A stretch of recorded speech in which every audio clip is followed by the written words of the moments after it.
Hello everyone, it's Shel C from PaperOcotilloStudio, and this is the last of 4 videos about the 4 seasonal 6x6 canvases that I did with owls on them as a commission. This video is about the winter owl, but it is not complete. The only thing you're going to see in this video is the illustration process and coloring process.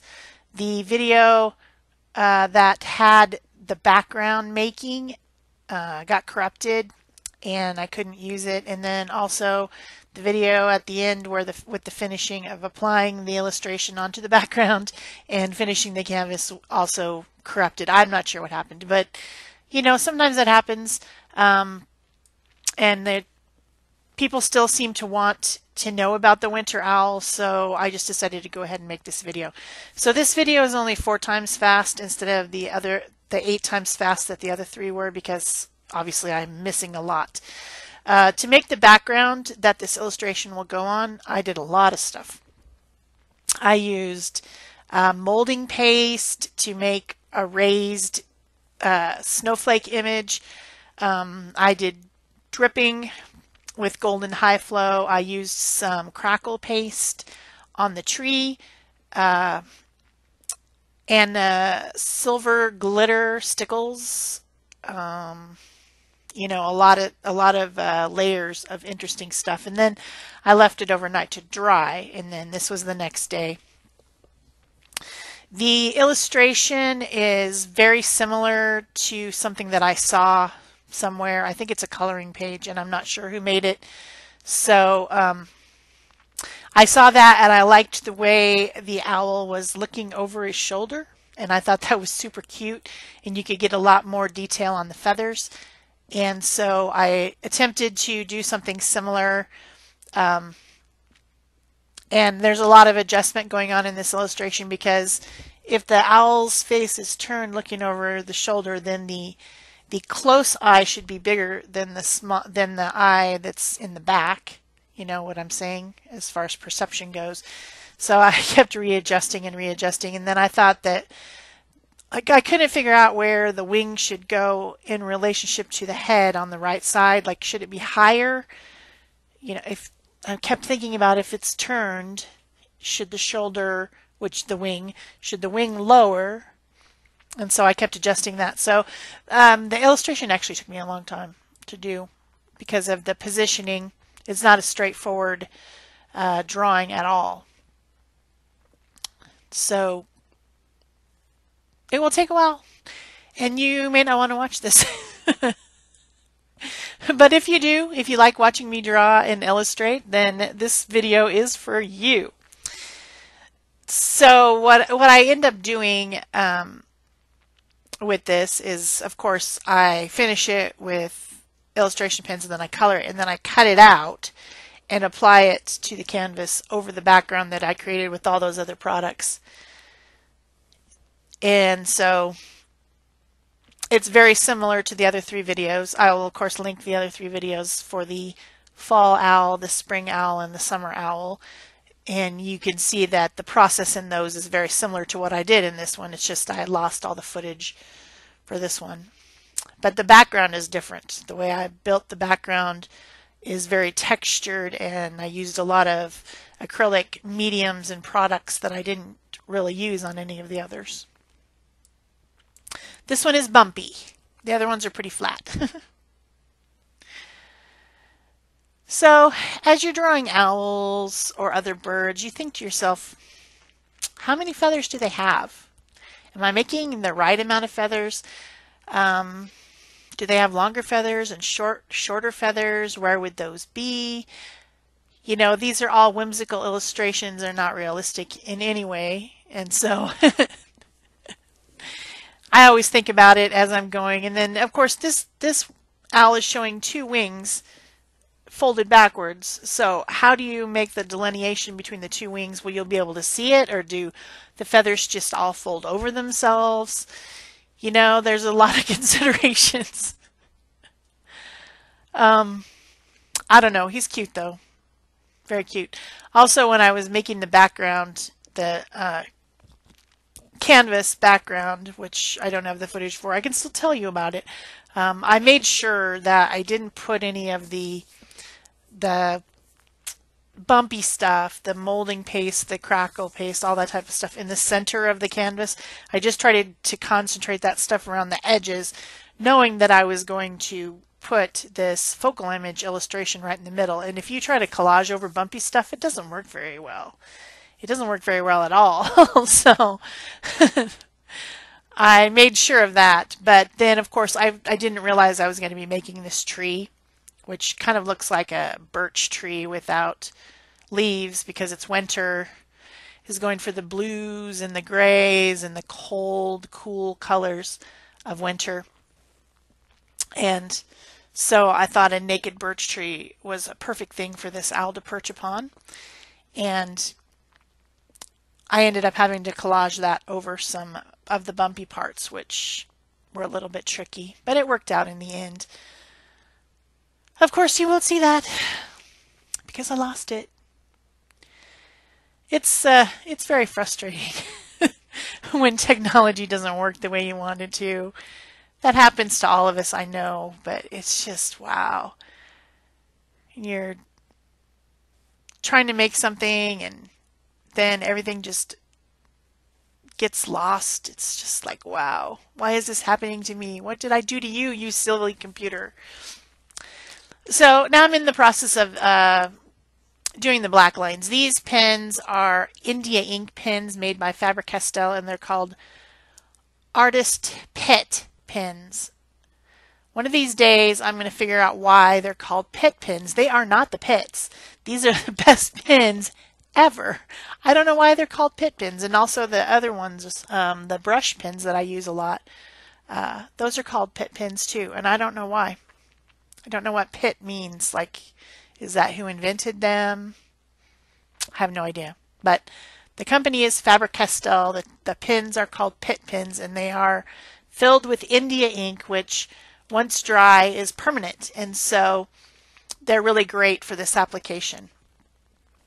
I'm using different size nibs, although it's not as apparent as it might be in some of my other owl illustrations that you've already watched. But I do use the different nibs. There's a brush tip, which makes a very fat line, and then there are several sizes of bullet tips, a large, a medium, a small, an extra small. And then there's also included in the set, I think, a chisel tip, maybe one other one. I'm not sure. But the ones that I use the most are the medium and small and extra small. Well, not even the medium. The small and extra small and the brush tip are the ones I use that most often. And there's the brush tip coming out to make fat lines around the tree. So I will, of course, have to cut this entire thing out. When you're doing something like this, make sure that you have some decent scissors, very small, pointy, sharp scissors, and carefully cut around your image, because that will give you the best result. Just take the time, even though it's a frustrating thing to do, fussy cutting. It's no fun. Nobody likes to fussy cut. Just make sure that you do it carefully so that you get the best result that you possibly can. So now I'm fitting it onto the canvas to make sure everything fits. I think I end up doing something with this other side of the tree, because now the other side of the tree is not finished and it's going to look weird. But I can't remember what I did, if I just drew it on that side, drew a line on that side too, or what I did for sure. This was a while ago. I'm editing it on January 3rd, but I think I completed them. Well, it was I think the first week of December. I just haven't had a time to edit them until now, because of the holidays and the visiting and the food and the decorating and all those things. So now I'm picking out my colors using my Spectrum Noir alcohol marker charts, and I use 3 colors, 3 tones in each color. So if I'm using blue, I've got a light, medium, and dark. and so on and so forth. We've already talked about this. I feel like I'm saying the same thing over and over, but I know that somebody might watch this video that didn't watch the other video and didn't hear it before, so I have to say it again. Also, it reinforces what I'm saying, I suppose. Got a couple different colors of yellow, goldish yellow, and then mostly blue for this little cold wintry owl. A lot of blue.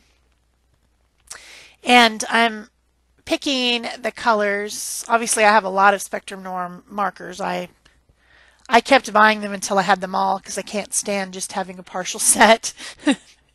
Pet peeve of mine. So, you know, having a chart that doesn't have all the little squares filled in, don't love that.